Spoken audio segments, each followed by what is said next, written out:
This is a body gun,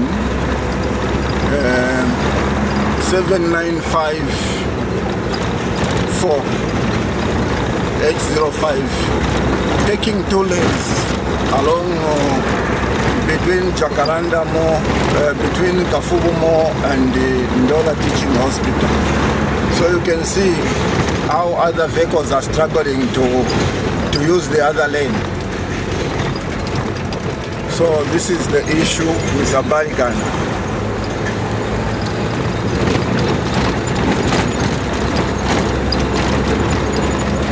These drivers need to go for training because he doesn't even understand that he is actually inconveniencing other roadway users. You can see he's taking 2 lanes all the way. All the way. This is the number plate.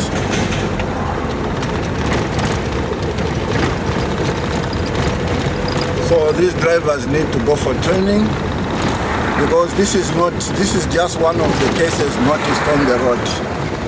So a body gun, your drivers need to know, to understand lane discipline.